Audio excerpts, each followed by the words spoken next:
Welcome back. What I want to talk about today is original jazz classics. And I'm actually really excited about this video. And I think part of the reason why is because in my last video I was talking about OJC, or original jazz classics, in a little bit of a disparaging way. And I stand by that, by the way.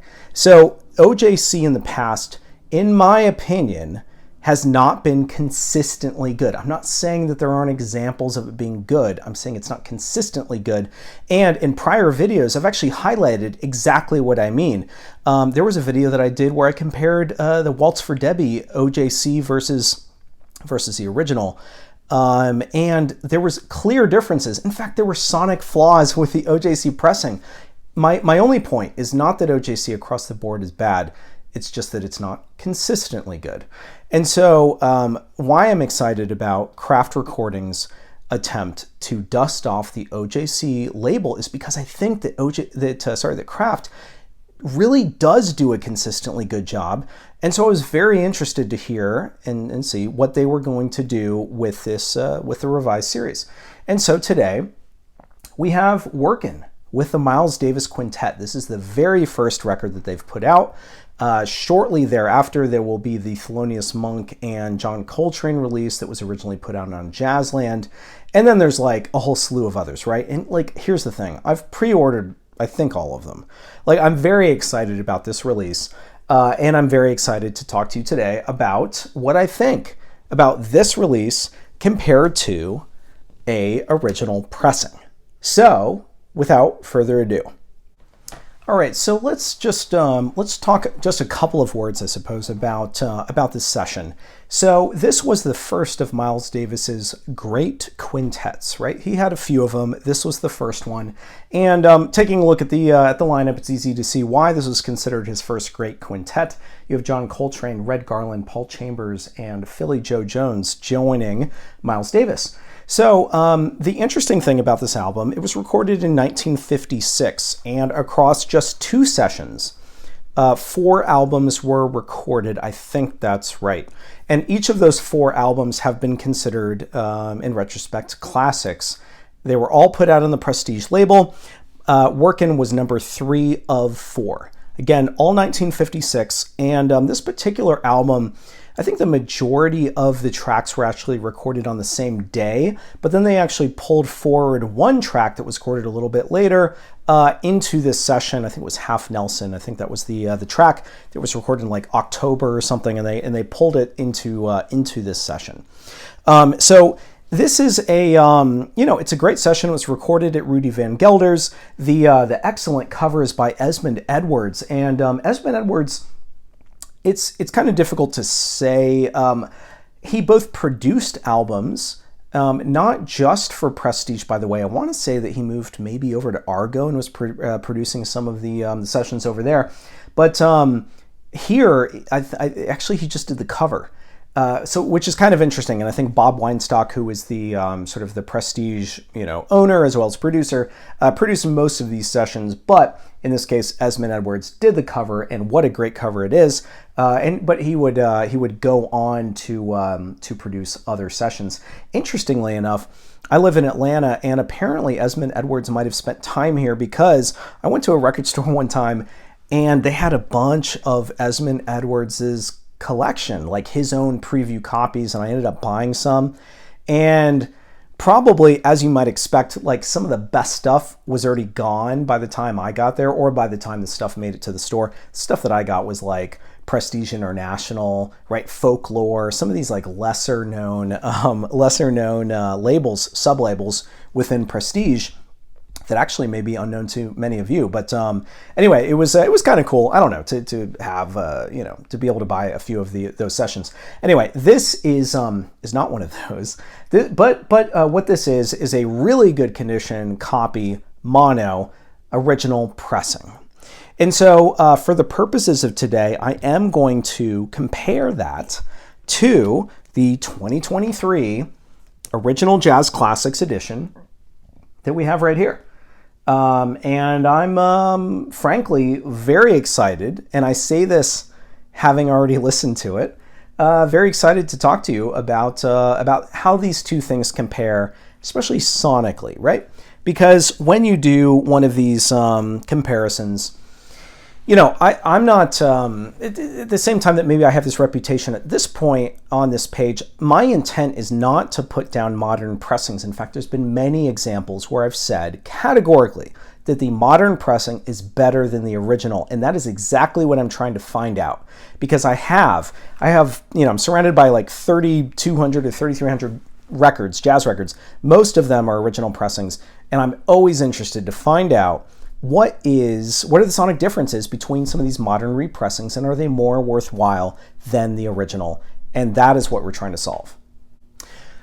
All right, so it's impossible to talk about this record without talking about the opening track. And I personally think that the opening track is one of the best recorded jazz tracks of all time. It really, really is. And the track is called It Never Entered My Mind. Now, the interesting thing is that the liner notes kind of gloss over it. You know, 1956, this didn't come out in 56, right? It probably came out in 57, 58. But anyway, in the liner notes, they're obviously not aware of it because they say it's a wild, lung-tearing flag waver, sometimes jostles the listener and creates a false impression of what's to come. And I mean, that's just, you know, that's fine, I suppose. But what this track is and means, I mean, it is one of the best tracks that Miles Davis ever recorded. And if you haven't heard this album, go and listen to Miles Davis's "It Never Entered My Mind," and you'll see, because it's borderline impossible not to get, you know, not to get goosebumps, not to get teary-eyed. It is such a gorgeous track. So this is, you know, this is part of the energy, I suppose, that brings us to this comparison. So the original pressing, what I'll say about this is that even though my pressing is really nice condition, and I'm not saying this to brag, I'm saying it as a point of comparison. This is not a noisy pressing. It sounds really good. It's very clean. And when you're playing it, there's still a little bit of a noise floor, but actually very, very little. Even the original pressing was not recorded too hot. It's a quiet pressing, but there's a little bit of a noise floor. And as you're listening to the song, and you hear the opening piano by Red Garland, that's kind of this like arpeggiating kind of thing that introduces bass as well as Miles. It sounds really, really nice. And Miles is on harmon mute, I want to say, throughout the entire track. I'm trying to think if at the very end maybe he goes off of it. I don't think he does. But it's harmon mute almost the entire track. And what you get with harmon mute is you get very tinny noises sometimes. So I'm a trumpet player, you know, before, well, you know, ever since high school or whatever, although I don't play anymore. And you get a very tinny noise with the harmon mute, and almost this like sort of shimmering metallic kind of noise. It's kind of hard to describe, but you'll listen to the track and you'll hear it. And sometimes when you get to an upper register, all it is that tinny sound. Like if on the lower end you get a little bit of the sort of bassier, I would say, sort of notes, on the high end it's very, very tinny, and sometimes that can be a little abrasive. Miles Davis's harmon mute albums can be abrasive, and I think some of the Gil Evans examples, Sketches to Spain, etc., are a little bit of an example of that, where it gets a little abrasive. And there is some of that here, but I think part of that is because there is a high sense of treble in the music, or even space around the music. Like his harmon mute, it doesn't echo, but the sound exists in a space that's around you, and it gives you actually, I think, a really nice sense of being there in the room. And there is a little bit of flaw with that, because not all of those notes sound great. I think some of them are a little bit too hot, not like what you would expect from Relaxin. So for the folks who bought the Craft One Step of Relaxin, that one was maybe a little bit too hot, cut a little bit too hot. This one is not that. It's more relaxed. But again, there's some of those sonic elements where you're kind of like, oh yeah, this is an original pressing, and that's just what we kind of have to expect with this title. And so what I want to do, normally I talk about one pressing at a time, I'm going to talk about a couple tracks going back and forth because I think it's important here. So with original jazz classics, right? So this is the reissue, and see, I can't even hold it up. I just don't like Obies that much.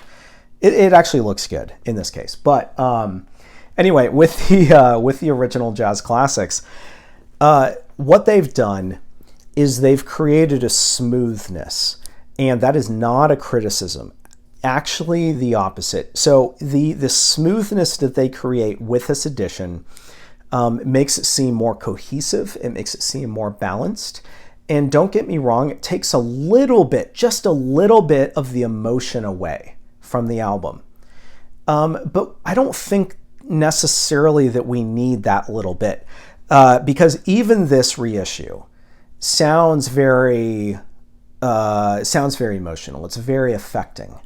And don't get me wrong, I do wish that there was a little bit of that space around the instruments, almost an echo, almost a sense of the space in the room, right? That is present in the recording. Some of that is lost with the smoothness, but with the smoothness, what you get is probably a more enjoyable sounding recording. Like I said, more cohesive, more balanced.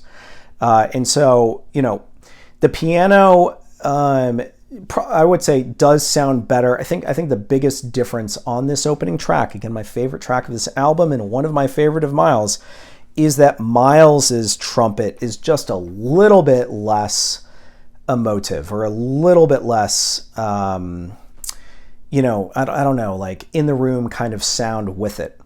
And so I hesitate to say that there's a winner here because there really isn't. Again, you get that the noise floor with the original, and you get a little bit more space around, especially Miles's horn.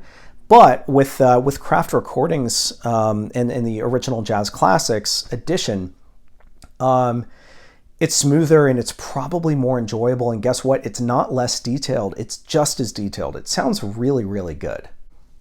All right, so let's move on to the second track, and just a really quick tangent. It's interesting because that first track, despite the fact that John Coltrane's on this record, doesn't appear, except to my ears, the very last note, the sort of resolution, and I think he only comes in there. I'm gonna have to listen to it a few more times. I don't think that he's really on that first track until that very last note, like literally the last note, which is really funny because he's John Coltrane. You'd expect him to play a bigger role. But in any event, the next track is called 4. And Coltrane is on that. But let's leave that there for just a second.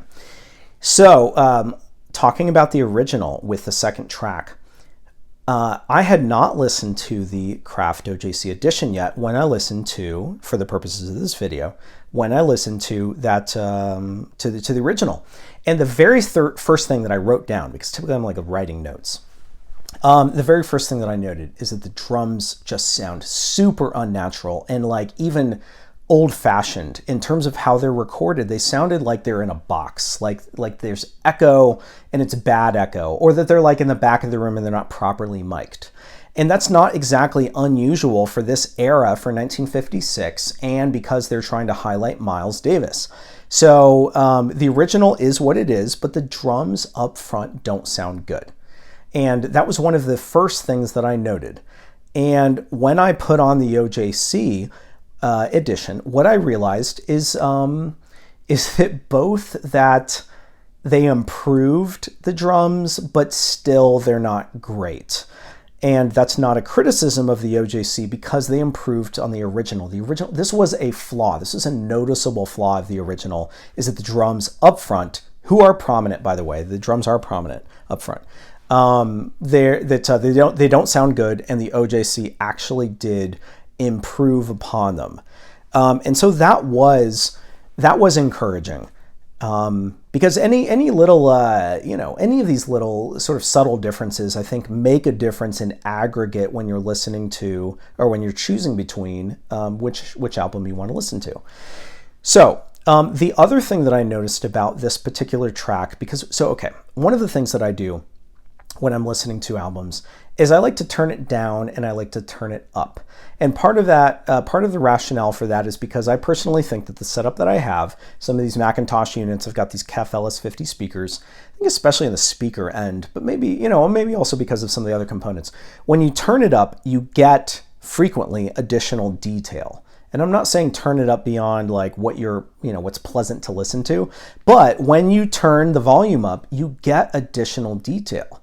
Then otherwise you wouldn't. And it's not because it's so soft, it's because it actually brings it out when you turn up the volume. And when I listen to this album, the OJC version, and I turned it up, I would say, I'm trying to think like from a percentage standpoint, maybe like 5 to 10% louder. There was so much more detail present in the recording. And I'm sure it's true across the entire album, but I noticed it especially on the second track. I would encourage anyone who's listening to this album, because it was not as prominent, I would say, with the original. It was more prominent with the Craft Recordings OJC edition, where if I turned up the volume, it just spoke to me so much more, you know, so much louder, like not louder, but like more detail, more exciting music. Than if it was softer. It brought out more from the recording, and that was really exciting. I was very excited when I started playing the second track, and it was weird because I think because Miles's horn is not as loud or not as abrasive, I would say, as that first track, it caused me to actually get up and go turn it up for the second track, and then I was rewarded by how much better it sounded. And I think for the rest of the album, I listened to it at that level, and it was just really phenomenal. All right, so I'm just going to say a couple more things. I'm not going to go song by song, mostly because people don't like my long videos. So I'm just going to say a couple of more things that I think are constant across the album. So firstly, the drums. Now, on the original pressing, what you get is a little bit of sameness in the drums. And I mean that in a couple of different ways. I guess that from track to track, they sound the same, but then also throughout an individual track, this the like treble or like the high end of that is almost too consistent. Like it just kind of carries across because of the resonance, right, of that sound. It carries across the entire track, and it's a little bit distracting, and it also takes away a little bit from the detail. So again, this is on the original pressing. And I actually do think that with the original Jazz Classics edition, there's more detail in that, and that resonance is crisper, because, you know, sometimes the sustain is what you're looking for, but when it's so consistent, you want to hear separation, right, with the hits. And I actually do think that the OJC does a better job than the original of separating those hits and having there be a little bit more clarity with the cymbals.